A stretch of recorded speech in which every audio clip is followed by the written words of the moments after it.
Crônicas do Amanhecer, por Feijão Centro Espírita Allan Kardec de Balneário Gaivota, 5 de junho de 2020. Os Simpsons adivinham o futuro há mais de 30 anos e a voz de Lisa explica por que. Parte 2.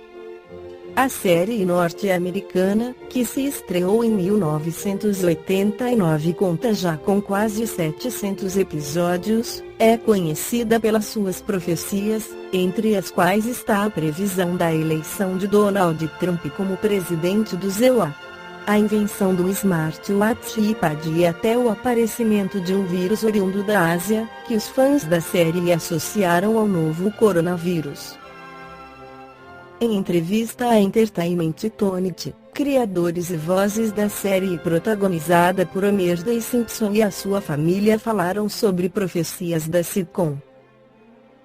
Yardley Smith, que dá voz a Lisa Simpson, a filha de Homer Simpson, acredita que a capacidade de prever acontecimentos durante a série está relacionada com o fato de esta estar em exibição desde 1989.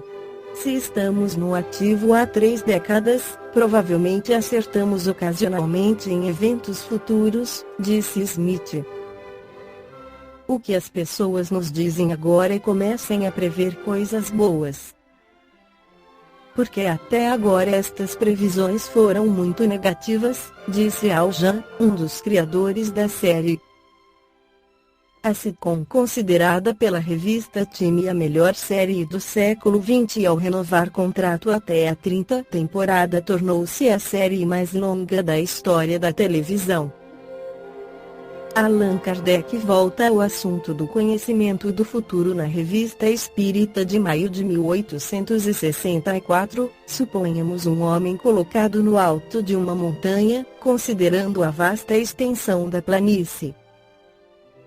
Nessa situação, pouco será o espaço de uma légua, e facilmente poderá ele abarcar de um golpe de vista todos os acidentes do terreno, do começo ao fim da estrada. O viajante que por primeira vez percorre essa estrada sabe que caminhando chegará ao fim. Isto é simples previsão da consequência de sua marcha. Mas os acidentes do terreno, as subidas e descidas, os riachos a transpor, as matas a atravessar, os precipícios onde pode cair, os ladrões postados para o assalto, as hospedarias onde poderá descansar, tudo isto independe de sua pessoa. Para ele, o futuro é desconhecido, porque sua vista não vai além do pequeno círculo que o envolve. Quanto à duração, média pelo tempo consumido em percorrer o caminho. Tirai-lhe os pontos de referência e apaga-se a duração. Para o homem que está na montanha e que acompanha o viajante com o olhar, tudo isto é presente. Suponhamos que esse homem desça até o viajante que lhe diga: em tal momento encontrareis tal coisa, sereis atacado e socorrido. Ele predirá o futuro. Para o viajante, isto é o futuro. Para o homem da montanha é o presente. Agora, se sairmos do círculo das coisas puramente materiais e, por pensamento, entrarmos no domínio da vida espiritual, veremos esse fenômeno reproduzir-se em escala muito maior. Os espíritos desmaterializados são como o homem da montanha. O espaço e tempo não existem para eles. Entretanto, a extensão e a penetração de sua vista são proporcionais à sua depuração e à sua elevação na hierarquia espiritual. Em relação aos espíritos inferiores, eles são como um homem munido de poderoso telescópio, ao lado de outros que observam a olho nu. Nestes últimos a vista é circunscrita, não só porque dificilmente podem afastar-se do globo a que estão ligados, mas porque a grosseria de seu perispírito vela as coisas afastadas, como faz a névoa em relação aos olhos do corpo. Compreende-se, pois, que conforme o grau de perfeição, um espírito possa abarcar um período de alguns anos, de alguns séculos, e até de muitos milhares de anos, pois o que é um século em comparação com a eternidade? Diante dele os acontecimentos não se desenrolam sucessivamente, como os incidentes da estrada do viajante. Ele vê simultaneamente o começo e o fim do período. Todos os acontecimentos que nesse período são o futuro para o homem da Terra, para ele são o presente. Poderia ele, pois, vir dizer-nos com certeza tal coisa acontecerá em tal época, porque ele vê essa coisa, assim como o homem da montanha vê o que espera o viajor na estrada. Se ele não diz, é porque o conhecimento do futuro seria nocivo ao homem. Ele entravaria o seu livre-arbítrio, paralisá-lo-ia no trabalho que deve realizar para o seu progresso. O bem e o mal que o esperam lhe são desconhecidos a título de provação. Se uma tal faculdade, mesmo restrita, pode estar nos atributos da criatura, a que grau de poder deve ela elevar-se no Criador, que abarca o infinito? Para ele o tempo não existe, o começo e o fim do mundo são o presente.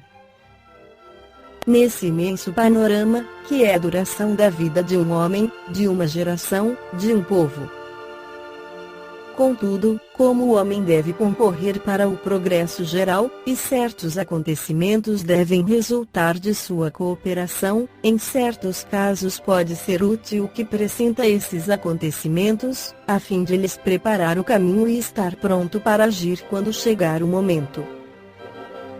Eis porque, às vezes, Deus permite seja levantada a ponta do véu, mas é sempre com um fim útil, e jamais para satisfazer uma vã curiosidade. Assim, essa missão pode ser dada, não a todos os espíritos, pois alguns não conhecem o futuro melhor que os homens, mas alguns espíritos suficientemente adiantados para isto. Ora, convém ressaltar que essas espécies de revelações sempre são feitas espontaneamente, e jamais, ou pelo menos muito raramente, em resposta a uma pergunta direta. Essa missão pode ser igualmente concedida a certos homens, e eis de que maneira. Aquele a quem é confiado o trabalho de revelar uma coisa oculta pode recebê-la, malgrado seu, por inspiração dos espíritos que a conhecem, e então a transmite maquinalmente, sem se dar conta. Além disto, sabe-se que, quer durante o sono, quer em vigília, quer nos êxtase da dupla vista, a alma se desprende e possui em grau mais ou menos grande as faculdades do espírito livre. Se ele for um espírito adiantado, principalmente se, como os profetas, tiver recebido a missão especial para esse efeito, ele goza, nesses momentos de emancipação da alma, da faculdade de abarcar, por si mesmo, um período mais ou menos extenso e vê como presentes os acontecimentos desse período. Então pode revelá-los imediatamente, ou lhes conservar a memória ao despertar. Se esses acontecimentos devem ser mantidos em segredo, ele perderá a sua lembrança ou deles conservará apenas uma vaga intuição, suficiente para guiá-lo instintivamente. É assim que se vê essa faculdade desenvolver-se providencialmente em certas ocasiões, como nos perigos iminentes, nas grandes calamidades, nas revoluções, e que a maioria das seitas perseguidas tiveram numerosos videntes. É ainda assim que se vêem grandes capitães marcharem resolutamente contra o inimigo, com a certeza da vitória, bem como homens de gênio, como Cristóvão Colombo, por exemplo, perseguirem um objetivo predizendo, por assim dizer, o momento de atingi-lo. É que eles viram esse objetivo, que não é desconhecido para o seu espírito. Esta foi a crônica do amanhecer de 5 de junho de 2020. Por Feijão Centro Espírita Allan Kardec de Balneário Gaivota. Que a paz esteja com todos.